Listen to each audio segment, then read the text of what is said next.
Hello everyone, welcome to our YouTube channel Shiksha Alliance. Today we are going to start our daily current affairs session in which we will cover important news from several newspapers, PIB and various government sources. So let's begin our session. Our first topic is 75% of village are now ODF plus under Swachh Bharat Mission Gramin. PIB की news important हो जाता है, जानेंगे हम इसके बारे में. India has achieved a significant sanitation milestone under the Swachh Bharat Mission Gramin Phase 2 with 75% of village in the country now declaring themselves ODF plus. India ने अचीव किया है एक सिग्निफिकेंट सैनिटेशन माइलस्टोन को स्वच्छ भारत मिशन ग्रामीण फेज 2 के अंतर्गत, जिसमें 75% जो विलेज है कंट्री का, उन्होंने डिक्लेयर किया है खुद को ओडीएफ प्लस के रूप में. As of now, over 4.43 lakh villages have achieved ODF plus status, a significant step toward the Swachh Bharat Mission Gramin Phase 2 goal for 2024-25. और अभी तक क्या है, 4.43 लाख विलेज से अधिक जो है उन्होंने अचीव कर लिया है ODF प्लस के स्टेटस को. ये एक सिग्निफिकेंट स्टेप है स्वच्छ भारत मिशन ग्रामीण फेज 2 के गोल को अचीव करने को लेकर 2024-25 का जिसका टारगेट है. बहुत सारे स्टेट और यूनियन टेरिटरीज जो है उन्होंने अचीव किया है 100% ओडीएफ विलेज को. कौन कौन से वैसे स्टेट व यूटी है, जैसे कि आपका अंडमान एंड निकोबार आइलैंड हो गया, Dadar and Nagar Haveli, Daman and Diu, Jammu and Kashmir, Sikkim, इन सब ने 100% ओडीएफ प्लस मॉडल विलेज को अचीव कर लिया है. The Swachh Bharat mission Grameen phase 2 aims to make all village ODF plus by 2025. और जो स्वच्छ भारत मिशन ग्रामीण फेज 2 है, इसका मकसद है कि जो सारे विलेज है उसको ओडीएफ प्लस बनाया जाए 2025 तक. The achievement of 25% ODF plus village demonstrate India's commitment to sanitation and hygiene, moving from ODF to ODF plus in Swachh Bharat Mission Phase 2. तो जो अचीवमेंट है 25% ODF plus विलेज का, ये दर्शाता है भारत के कमिटमेंट को सैनिटेशन और हाइजीन को लेके कि ODF से ODF plus की ओर स्वच्छ भारत मिशन फेज 2 के अंतर्गत. ODF plus status means that as villages maintain its open defecation free status while also implementing solid और liquid waste management system. जो ओडीएफ प्लस का स्टेटस होता है, इसका मतलब है कि विलेज ने मेंटेन किया है अपने ओपन डिफिकेशन फ्री के स्टेटस को और साथ साथ इंप्लीमेंट किया है सॉलिड या लिक्विड वेस्ट मैनेजमेंट सिस्टम को भी, तभी उसको ओडीएफ प्लस का स्टेटस दिया जाता है. अब आप यहाँ पे देख सकते हैं जो स्वच्छ भारत मिशन का जो फेज था वहां पे इसको दर्शाया गया है. तो जो 2014 में स्वच्छ भारत मिशन को लॉन्च किया गया था ताकि इंडिया को ओडीएफ फ्री बनाया जा सके 2019 में. फिर 2015 में अमृत को लॉन्च किया गया, जिसमें 500 सिटीज को प्रोवाइड किया गया बेसिक सीमित एम्यूनिटीज को अर्बन एरियाज में. 2019 में इंडिया ने अचीव किया 100% ओडीएफ फ्री के स्टेटस को. 2021 में स्वच्छ भारत मिशन अर्बन 2.0 एंड अमृत 2.0 को लॉन्च किया गया ताकि भारत को 100% गार्बेज फ्री सिटी बनाया जा सके और इंश्योर किया जा सके कि 100% वाटर सप्लाई हो. जो टॉयलेट कैंपेन 2.0 है, इसके अंतर्गत जिसको लॉन्च किया गया था ताकि चेंज किया जा सके जो फेस है पब्लिक और कम्युनिटी टॉयलेट का अर्बन एरिया में. अब हम स्टेटस जो है इसका मतलब समझते हैं. जो ओडीएफ प्लस बोला, इसका क्या मतलब होता है. तो ओडीएफ का मतलब होता है कोई भी जो सिंगल पर्सन है वो नहीं पाए जाएंगे वहां पे कि वो डिफिकेट कर रहे हैं ओपन पे. ओडीएफ प्लस का मतलब है कि कोई भी डिफिकेट नहीं करेंगे ओपन में, साथ साथ मेंटेन किया जाएगा कम्युनिटी और पब्लिक टॉयलेट को. ओडीएफ प्लस का मतलब है जो सारा कंडीशन है ओडीएफ प्लस और टॉयलेट का, जहां पर स्लज और सेप्टेज मैनेज किया जाएगा. वाटर प्लस का मतलब है सारे वाटर वेस्ट वाटर जो है उसको ट्रीट किया जाएगा सीपीसीबी के नॉर्म्स के अनुसार रिलीज करने के पहले ही. नेक्स्ट टॉपिक है हमारा India UN capacity building initiative. तो जो Bharat UN capacity building initiative है इसके बारे में हम जानेंगे. India and United Nations have jointly launched the India UN Capacity Building Initiative, which aims to share India's development experiences, best practices and expertise with partner country in the global south through capacity building and training program. India और United Nations ने मिलकर jointly launch किया है India UN Capacity Building Initiative को, जिसका मकसद है कि शेयर किया जाए भारत के डेवलपमेंट के एक्सपीरियंस को, बेस्ट प्रैक्टिसेस और एक्सपर्टाइज को पार्टनर कंट्री के साथ ग्लोबल साउथ में कैपेसिटी बिल्डिंग और ट्रेनिंग प्रोग्राम के माध्यम से. ये जो इनिशिएटिव है इसको बिल्ड किया गया है इंडिया के एक्सटेंसिव कोऑपरेशन को देखते हुए डेवलपमेंट और कैपेसिटी बिल्डिंग में पार्टनर कंट्रीज के साथ. The initiative complement the existing India UN partnership through the India UN development partnership fund. और ये जो इनिशिएटिव है ये कम्प्लीमेंट कर रहा है जो भारत का एग्जिस्टिंग इंडिया यूएन पार्टनरशिप है India UN development partnership fund के माध्यम से. The initiative will operationalize the development-related goal of India's G20 presidency, including the G20 action plan for accelerating progress on sustainable development goal and building digital public infrastructure. और ये जो initiative है ये operationalise कर रहा है जो डेवलपमेंट रिलेटेड गोल है भारत के G20 प्रेसिडेंसी का, जिसमें कि G20 action plan for accelerated progress on sustainable development goal, building digital public infrastructure सब आता है. नेक्स्ट टॉपिक हमारा गैलेक्टिक टाइड। तो हम जानेंगे गैलेक्टिक टाइड के बारे में। Galactic tide similar to tide in earth ocean but on the much larger scale are caused by gravitational force within galaxy resulting from interaction between celestial object like star and gas cloud। जो galactic Tide होता है वो आपका similar है जैसा कि आपका Tide आता है अर्थ के ओशियन पे, लेकिन ये काफी ज्यादा लार्जर स्केल में होता है क्योंकि ये ग्रेविटेशनल फोर्स के कारण होता है गैलेक्सी का, जिसके कारण इंटरेक्शन जो है सेलेस्टियल ऑब्जेक्ट जैसे कि स्टार और गैस क्लाउड में होता है। This tidal force play a significant role in shaping the evolution of galaxy. They can alter a galaxy structure by creating features like tidal tails and bridge, stimulating star formation and disrupting small star system। और ये जो tidal forces है ये play करते हैं एक significant role को shape करने के लिए। जो इवोल्यूशन है गैलेक्सी का ये अल्टर करते हैं गैलेक्सी के स्ट्रक्चर को क्रिएट करके फीचर्स जैसे कि टाइडल टेल हो गया, ब्रिज हो गया, और स्टिमुलेट करते हैं स्टार के फॉर्मेशन में और डिस्रप्शन में स्मॉलर स्टार सिस्टम का। Over vast stretches of time, galactic tide also perturb the orbit of star, leading to long-term changes in the structure of galaxy। और लंबे स्ट्रेचेस में क्या होता है समय के जो गैलेक्टिक टाइड है ये पर्टर्ब करते हैं ऑर्बिट ऑफ स्टार को, जिसके कारण लॉन्ग टर्म चेंजेस देखा जा सकता है स्ट्रक्चर में गैलेक्सी का।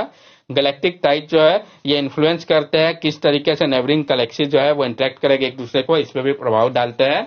Galactic tide also impact supermassive black hole located at the centre of galaxy, resulting in event that after also cosmic giant interact with nearby star। और जो गैलेक्टिक टाइड है ये प्रभाव डालता है सुपरमैसिव ब्लैक होल के ऊपर भी जो कि लोकेटेड है सेंटर में गैलेक्सी के, जिसके कारण जो है किस तरीके से कॉस्मिक जायंट इंटरेक्ट करेंगे नियर बाई स्टार के साथ, इस टाइप के इवेंट होते हैं। नेक्स्ट टॉपिक है हमारा नासा ओसारिस रेक्स। तो हम जानेंगे नासा ओसारिस एक्स के बारे में। पहले भी इस टॉपिक को हम लोगों ने कंसीडर कर रखा है, डायरेक्ट भी क्वेश्चन फ्रेम हो सकता है कि ये जो है ओसारिस एक्स किसका मिशन है, तो नासा का है। NASA space capsule carrying the largest sample ever collected from an asteroid landed on Utah test and training range. तो नासा स्पेस कैप्सूल है जो कि कैरी कर रहा था लार्जेस्ट सैंपल को जो कि अभी तक कलेक्ट किया गया है एस्ट्रोनॉइड से, ये आपका लैंड किया है उटाहा टेस्ट और ट्रेनिंग रेंज पे। इस कैप्सूल को रिलीज किया गया था ओसारिस रेक्स स्पेसक्राफ्ट की मदद से जो कि स्पेस में है 7 ईयर्स से। इसने कलेक्ट किया सैंपल को एस्ट्रॉइड वेन्यू से। साइंटिस्ट जो है वो उपयोग करेंगे सैंपल का ताकि वो लर्न कर सके और ज्यादा डिटेल्स को कि किस तरीके से जो है ओरिजिन होता है सोलर सिस्टम का। Osiris Rex spacecraft renamed Osiris Apex, Osiris Apophis Explorer did not return to Earth's surface. Instead, it separated from the sample return capsule and will continue its mission to study another near-Earth asteroid named Apophis, where it comes close to Earth in 2029। और जो आपको ओसारिस racks spacecraft है इसका नाम बदल के ओसारिस apex ओसारिस एपोफिक्स explorer कर दिया गया। ये जो है रिटर्न नहीं किया है अर्थ के सरफेस में, बल्कि ये सेपरेट हो गया है, सैंपल जो है वो रिटर्न कैप्सूल के साथ आया है और ये कंटिन्यू करेगा अपने मिशन को ताकि स्टडी किया जा सके दूसरा नियर अर्थ एस्टेरॉइड को जिसका नाम एपोफिस है। और ये जो है अर्थ का क्लोज आएगा 2029 के समय पे। यहाँ पे आप देख सकते हैं पूरे प्रक्रिया को दिखाया गया है। नासा का जो ओसारिस रेक्स एस्टेरॉइड मिशन था तो नियरली 6.4 बिलियन किलोमीटर यानी 4 बिलियन माइल्स का जर्नी है इसका। नासा का जो ओसारिस रेक्स स्पेसक्राफ्ट है वो रिटर्न करेगा अर्थ को जो कि 250 ग्राम ऑफ पेबल्स और डस्ट के साथ आया है।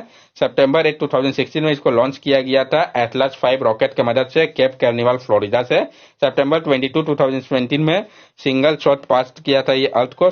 दिसंबर 3 2019 में ये अराइव किया था एस्ट्रॉइड बेनू पे। अक्टूबर 20 2020 में इसने टच डाउन किया था एस्ट्रॉइड बेनू को और कलेक्ट किया था सैंपल को।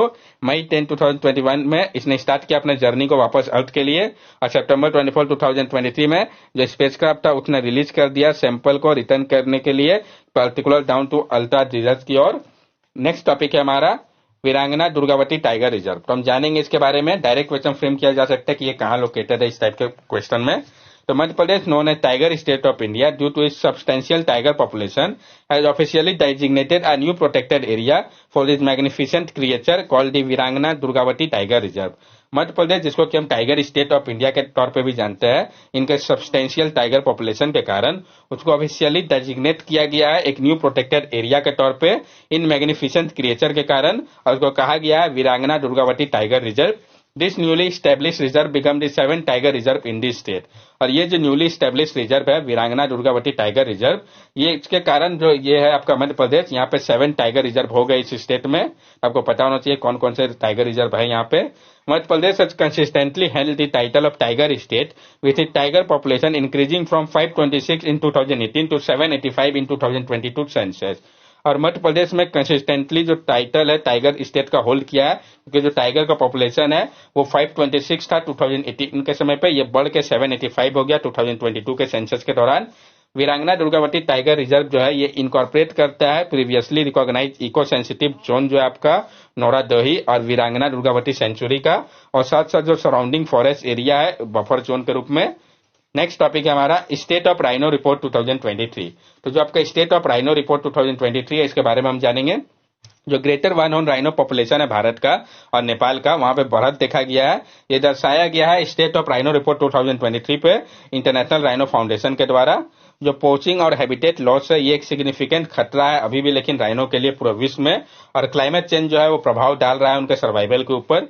की फाइंडिंग क्या है, जो कोलैबोरेशन है भारत का, भूटान का और नेपाल का, और साथ साथ जो स्ट्रिक्ट गवर्नमेंट प्रोटेक्शन और मैनेजमेंट है, इसके कारण 20% बढ़त देखा गया है राइनो के पॉपुलेशन में ओवर 5 डिकेड के दौरान। इंडिया में एस्टिमेट किया जा रहा है कि अप्रोक्सीमेटली 3262 राइनोस का होम है भारत।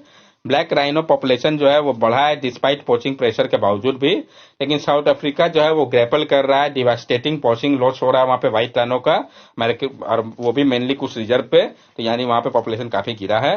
और जो चिंता का विषय है जिसको कि हाईलाइट किया गया इस रिपोर्ट में, ये जो स्टेटस और वियर अबाउट है 12 ऑफ दी अप्रोक्सीमेटली 76 रिमेनिंग जावन राइनो का, जिसको कि हम जानते हैं सुमत्रन राइनो, उसमें भी बढ़त देखा गया है लेकिन काफी डिफिकल्ट है उसको फाइंड कर पाना, जिसके कारण जो पॉपुलेशन है उनका वाइल्ड पे ये अनसर्टेन हो जाता है। ये जो रिपोर्ट है ये अंडरस्कोर कर रहा है जो आवश्यकता है कंटिन्यू एफर्ट की, ताकि प्रोटेक्ट किया जा सके और कंजर्व किया जा सके राइनो और उनके हैबिटेट को, एड्रेस किया जा सके पोचिंग को, मिटिगेट किया जा सके जो प्रभाव पड़ रहा है क्लाइमेट चेंज का, और इंश्योर किया जा सके कि जो सर्वाइवल है इन आइकॉनिक स्पीसीज का वो हो सके। यहाँ पे आप देख के समझ पाएंगे कि जो राइनोसोरस है, तो असम में रिकॉर्ड किया गया है जीरो पोचिंग राइनोसोरस का पहली बार 2022 पे, नियरली 45 ईयर में ये पहली बार ऐसा हुआ है। राइनो जो है ये one of the most critically endanger species में आता है अर्थ के। जो राइनो का हॉर्न है इसको पोस्ट किया जाता है, सेल किया जाता है ब्लैक मार्केट में, मोस्टली चाइना और वियतनाम जैसे कंट्री पे। जो मिसकॉन्सेप्शन है कि जो किराटिन होता है राइनो के हॉर्न पे, उसका मेडिकल प्रॉपर्टीज है, ये क्योर कर सकता है बहुत सारे एलिमेंट को, हैंगओवर, इरेक्टाइल डिसफंक्शन को। इस कारण राइनो का पोचिंग जो है वो एक लुक्रेटिव बिजनेस बन गया है। इंडियन राइनो जो है वो एशिया के लार्जेस्ट स्पीसीज ऑफ राइनो में है। इंडिया में पाए जाते हैं राइनो असम, वेस्ट बंगाल और उत्तर प्रदेश में। असम जो है वो होम है largest population of greater one horn rhinos के लिए, जहां पर मोर देन 90% जो है वो काजीरंगा नेशनल पार्क में पाए जाते हैं। प्रोविट्रा वाइल्ड लाइफ सेंचुरी जो है असम का, ये भी हार्बर्स करता है हाईएस्ट डेंसिटी ऑफ राइनो के पॉपुलेशन को। यहाँ पे आप देख सकते हैं जो टाइप है राइनोस का जो कि पाए जाते हैं पूरे वर्ल्ड पे। तो जो ब्लैक राइनो है इसको क्रिटिकली इंडेंजर कैटेगरी पे रखा गया है, व्हाइट राइनो को नियर थ्रेटन पे, Sumatran rhino critically endangered, lesser one horn rhino critically endangered और ग्रेटर वन हॉर्न राइनो को वल्नरेबल कैटेगरी पे। राइनो को जो लिए जो कंजर्वेशन एफर्ट चलाया गया है, तो इंडियन राइनो मिशन 2020 का जो है, ताकि इंक्रीज किया जा सके राइनो को पॉपुलेशन को असम में 3000 तक इस्टेब्लिश करके पॉपुलेशन को 7 प्रोटेक्टेड एरिया पे। स्पेशल राइनो प्रोटेक्शन फोर्स जो है तो असम गवर्नमेंट ने कंस्टिट्यूट किया है ताकि चेक किया जा सके राइनो के पोचिंग इवेंट को और उससे रिलेटेड एक्टिविटी को, ताकि इसको कर्व करने में मदद मिल सके। नेक्स्ट टॉपिक है हमारा एक्सरसाइज यूथ अभ्यास 23, पीआईबी के नीचे इंपॉर्टेंट हो जाता है। तो recently the 19th edition of exercise Yudh Abhyas take place from September 25 to October 8, 2023। अभी हाल ही में जो 19th एडिशन था एक्सरसाइज यूथ अभ्यास का वो आपका हुआ है। This annual exercise is in collaborative effort between Indian army and United state army. तो किस कंट्री के बीच में ये एक्सरसाइज हुआ ये इंपॉर्टेंट हो जाता है। तो ये जो एनुअल एक्सरसाइज है ये आपका कोलैबोरेटिव एफर्ट है इंडियन आर्मी और यूनाइटेड स्टेट आर्मी के बीच का। The theme of exercise Youth Abhyas 23 centers on the employment of integrated battle group in mountain extreme climatic condition following Chapter 7 of the United Nations Mandate। और जो theme है आपका exercise Yudh अभ्यास 23 का, ये centre कर रहा है employment of an integrated battle group in mountain extreme climate condition के ऊपर, जो कि फॉलो करता है चैप्टर 7 को यूनाइटेड नेशन मैंडेट का। The exercise feature a command post exercise as well as expert academic discussion on a specific topic.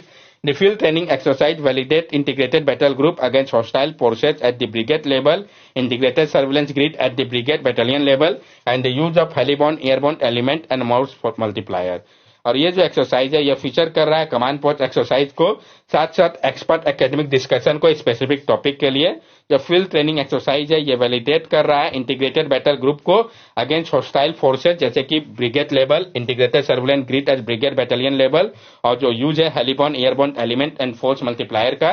ये जो है एक्सेस कर रहा है लॉजिस्टिक और कैजुअलिटी मैनेजमेंट को, operation, evacuation, combat medical aid और अदर एस्पेक्ट जो कि रिलेवेंट है हायर एल्टीट्यूड एरिया और एक्सट्रीम क्लाइमेटिक कंडीशन से।